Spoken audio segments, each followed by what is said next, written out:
Once more! Once more! Once more!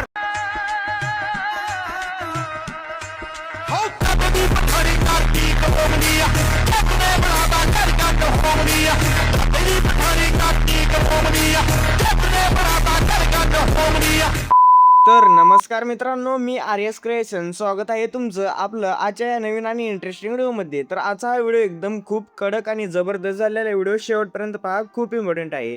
तर सगळ्यात पहिल्यांदा आपल्याला हा व्हिडिओ क्रिएट करण्यासाठी दोन ॲप्लिकेशनची गरज लागणार आहे. त्यातलं पहिलं ॲप्लिकेशन आपलं कॅपकट आणि दुसरं ॲप्लिकेशन म्हणजे आपलं सुपर युपेन कॅपकट ॲप चालवण्यासाठी. तर आपल्याला सगळ्यात पहिल्यांदा सुपर युपेनमधलं आपल्याला सिंगापूरचं सर्व्हर कनेक्ट करून घ्यायचं आहे. त्यानंतर आपल्या कॅपकट ॲप्लिकेशनला आहे ना ओपन करून घ्यायचं आहे.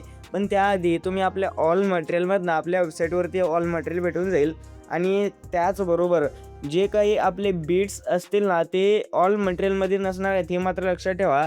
आपले जे काही बीट्स असतील ते मी सेकंद आणि फ्रेममध्ये लिहून दिलेलं आहे ते म्हणजे आपल्या वेबसाईटवरतीच भेटून जाईल. त्याची लिंक एकच लिंक आहे मित्रांनो, मटेरियल चेन त्याची. त्या लिंकवरती क्लिक केल्यानंतर ऑल मटेरियलच्या लिंकवरती क्लिक केल्यानंतर एक पोस्ट दिसेल, ब्लॉगरची पोस्ट. त्या आर्टिकलला ओपन करून घ्यायचे. त्यानंतर खाली हळूहळू स्क्रोल करायचं मित्रांनो. तिथे आपल्याला व्हिडिओमध्ये वापरलेले बीट्स सेकंद आणि फ्रेममध्ये लिहून दिसेल. त्यानंतर खाली अजून स्क्रोल केल्यानंतर थोडंफार टायमर दिसेल. ते टायमर संपल्यानंतर आपलं ऑल मटेरियल आहे ना ते डाउनलोड लिंक त्याच्यावरती क्लिक केल्यानंतर ऑल मटेरियल डाउनलोड लिंक भेटून जाईल. तर अशा प्रकारे आपल्याला ऑल मटेरियल आणि सगळे बीट्स आहेत ना तर ते घ्यायचे. त्यानंतर न्यू व्हिडिओवरती क्लिक करून मी जो व्हिडिओ ऑल मटेरियलमध्ये दिला आहे ना तो सिलेक्ट करायचे. त्यानंतर ॲड करून ॲड करायचे. ॲड केल्यानंतर या व्हिडिओच्या लेअरवरती क्लिक करून खाली स्क्रोल करून इथे एक एक्स्ट्रॅक्ट ऑडिओ नाचा ऑप्शन आहे, याच्यावरती क्लिक करून आपल्याला याचा ऑडिओ आहे ना तो वेगळे करायचे. त्यानंतर आपल्याला आता बॅक यायचे. बॅक आल्यानंतर आपल्याला इथे न्यू व्हिडिओवरती क्लिक करून आता आपल्याला ज्या फोटोवरती व्हिडिओ बनवायचा आहे तो फोटो आपला सिलेक्ट करून घ्यायचा. इथून मी एक्झाम्पलसाठी हा फोटो सिलेक्ट केले. त्यानंतर ॲडवरती क्लिक करून आपल्याला आहे ना आता स्टार्टिंगला येऊन इथे खाली स्क्रोल करून येते एक एक्सपेक्ट रेशोचा ऑप्शन व्हॅल्यू याच्यावरती क्लिक करून 9:16चा रेशो सिलेक्ट करून बरोबरच्या ऑप्शनवरती क्लिक करून त्या फोटोला योग्य प्रकारे अशा प्रकारे सेट करून घ्यायचं आहे. त्यानंतर आपल्याला आता ह्याची ऑपिसिटी ह्याला पहिल्यांदा सिलेक्ट करून खाली एक डुप्लिकेटचा ऑप्शन व्हॅलिटीला डुप्लिकेट करून ओव्हरलीमध्ये घ्यायचं आहे. त्यानंतर बरोबर त्याच्या खाली ड्रॅग करून घ्यायचं आहे. मेन जी लेअर आहे ना त्या मेन लेअरला सिलेक्ट करून खाली स्क्रोल करून येते ऑपिसिटी नावाचं ऑप्शन आहे, याच्यावरती क्लिक करून याची ऑपिसिटी आहे ना तो पूर्ण 0% ठेवून आपल्याला आणखी एकदा स्टार्टिंगला येऊन तिथे ओव्हरलीमध्ये जाऊन ॲड ओव्हरलीमध्ये जायचं आहे. त्यानंतर ऑल मटेरियलमध्ये मी आणखी एक तुम्हाला PNG दिलेली आहे मित्रांनो. ती PNG इथे तुम्ही सिलेक्ट करून घ्यायची आहे. तर आता ती PNG तुम्हाला आपल्या ऑल मटेरियलमध्येच भेटून जाईल मित्रांनो. तर एवढं मात्र लक्षात ठेवा ते ऑल मटेरियलमध्ये सगळे बीट्स आहेत.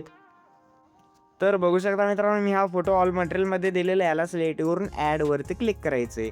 हा देखील फोटो ॲड केल्यानंतर ह्याला झूम करायचं आहे पूर्ण अशा प्रकारे. झूम केल्यानंतर योग्य प्रकारे जिथे हवं आहे तिथे सेट करून आपल्याला खाली स्क्रोल करून येते एक आपल्याला आपल्याला लेअरचं ऑप्शन आलं. ते लेअरच्या ऑप्शनवरती क्लिक करून ह्याला बॅक साईडला असं ड्रॅग करायचं. त्यानंतर बरोबरच्या चिन्हावरती क्लिक करून आपल्याला ओव्हरलीमधली जी आपल्या फोटोची लेअर आहे त्याला सिलेक्ट करून खाली आपल्याला एक रिमूव्ह बिझीचं ऑप्शन व्हायला भेटेल. याच्यावरती क्लिक करून ऑटो रिमूव्हवरती क्लिक करायचे. त्यानंतर कस्टमायझड कटआउटवरती क्लिक करून बरोबर रिमूव्ह झाले का ते रिमूव्ह बरोबर झालं नसेल तर आपोआप म्हणजे आपण रिमूव्ह करून ते स्ट्रोकमध्ये यायचं. स्ट्रोक थोडं नेटवर्क इश्यू आहे मित्रांनो. नेटवर्क इश्यू आल्यानंतर अशा प्रकारे तुम्ही रिफ्रेश म्हणजे पूर्ण ह्याला रिफ्रेश करू शकता. तर मी आता आणखी एकदा त्यामध्ये येतो. आपल्याला बॅकग्राऊंड जी ओव्हरलीमध्ये जी फोटो इमेज ॲड केली ना त्याचं बॅकग्राऊंड रिमूव्ह केलेलं आहे. ओव्हरलीमध्ये येऊन त्या लेअरला सिलेक्ट करून खाली स्क्रोल करून येते एक रिमूव्ह बिझी. ह्याच्यामध्ये स्ट्रोकचं ऑप्शन आहे, याच्यावरती क्लिक करायचं. त्यानंतर हा जो 2 नंबरचा स्ट्रोक आहे त्याला सिलेक्ट करून याचा कलर आहे ना तो व्हाईट ठेवायचा. त्यानंतर याची साईज थोडी वाढवून ऑपिसिटी थोडी कमी करून आपल्याला बरोबर त्या चिन्हावरती क्लिक करून टाकायचं. त्यानंतर ओव्हरलीमधली जी ऑल मटेरियलमधली PNG मी दिलेली त्या PNGला आपल्याला सिलेक्ट करायचं मित्रांनो. त्यानंतर खाली स्क्रोल करून इथे आपल्याला एक ॲडजस्टचं ऑप्शन व्हायला भेटेल. याच्यावरती क्लिक करून सॅच्युरेशनमध्ये जाऊन -50 ठेवून सॅच्युरेशन -50 ठेवायचे मित्रांनो. एक कॉन्स्ट्रॅक्ट झाले सॅच्युरेशन -50 ठेवून बरोबरच्या ऑप्शनवरती क्लिक करून आता आपल्याला आहे ना आणखी एकदा स्टार्टिंगला येऊन तिथे टेक्स्टचं ऑप्शन वाले ॲड टेक्स्टमध्ये येऊन आपल्याला इथे म्हणजे कोणतेही 2-3 इमोजीस आहेत ना ते लिहायचे म्हणजे टाकायचे आहेत. त्यानंतर याची साईज लहान करून अशा प्रकारे कुठे हवं आहे तिथे सेट करून आपल्याला बरोबरच्या चिन्हावरती क्लिक करून टाकायचं आहे. त्यानंतर अशा प्रकारे हे झाल्यानंतर ह्या व्हिडिओला सेव्ह करून घ्यायचं एक्सपोर्ट करून. त्यानंतर आता आपली मगाची जी लेअर होती त्या लेअरला सिलेक्ट करून इथे हे ब्लँक लेअर आहे त्याला सिलेक्ट करून याला डिलीट मारून टाकायचं. त्यानंतर प्लसच्या ऑप्शनवरती क्लिक करून आपण जो व्हिडिओ आता एडिट केला आहे त्याला सिलेक्ट करून ॲडवरती क्लिक करायचं. त्यानंतर हा व्हिडिओ ॲड झाल्यानंतर खाली स्क्रोल करून येते का आपल्याला याचा ऑप्शनवाला भेटेल फ्रीजचा. या फ्रीजच्या ऑप्शनवरती क्लिक करून ह्याचा स्टार्टिंगचा आणि लास्टचा भाग तो फ्रीज केलेलं म्हणजे डिलीट मारून टाकायचं आहे. तो व्हिडिओ असणार आहे मित्रांनो. त्यानंतर मधला जो भाग आहे 3 सेकंदाचा तो 3 सेकंदाचा फोटो असणार आहे. याची लेंथ आपल्याला आपला जो व्हिडिओ आहे ना त्या व्हिडिओ एवढी ठेवायची. त्यानंतर आता आपल्याला आहे ना आता इथून मेन काम आपलं सुरू झालेलं आहे. तर आता आपण आपल्या ब्लॉगरच्या पोस्टमधल्या आर्टिकलमध्ये जायचं आहे आता. त्यानंतर ह्या आपल्या ऑडिओच्या लेअरला म्हणजे ऑडिओच्या लेअरला नाही आपल्या पहिल्यांदा डायरेक्ट आपण फोटोच्या लेअरवरून स्प्लिट करूया. तर आता मी बीट्स आहेत ना ते सगळे बीट्स आपल्या त्याच्यावरती लिहून दिलेले आहेत. मी ते सगळे बीट्स ॲड करून घेतलेले आहे मित्रांनो. मी लगेचच दाखवतो. तर अशा प्रकारे बघू शकता मी सगळे बीट्स हे ॲड करून घेतलेले आहेत. बघा इथं आता पहिली बीट असणार आहे. मी 2-3 बीट सांगतो. पहिली बीट असणार आहे 0 सेकंद 8 फ्रेमवरती आणि दुसरी बीट असणार आहे 0 सेकंद 12 फ्रेमवरती. अशा प्रकारे व्हिडिओच्या शेवटपर्यंत आपल्याला आहे ना ह्या लेअरला तुम्ही इथनं स्प्लिटवरती क्लिक करून स्प्लिट करायचे. त्यानंतर त्या ऑडिओवरून आपण जिथे स्प्लिट केले तिथे येऊन बरोबर खाली स्क्रोल करून बीट्सवरनं ॲड बीटवरती क्लिक करायचे. त्यानंतर बरोबरच्या चिन्हावरती क्लिक करून ॲड करून टाकायचे. त्यानंतर आता बीट्स ॲड केल्यानंतर सगळ्या जिथे जिथे बीट्स ॲड केले तिथे तिथे ह्याला स्प्लिट करून घ्यायचं आपल्या मेन लेअरला.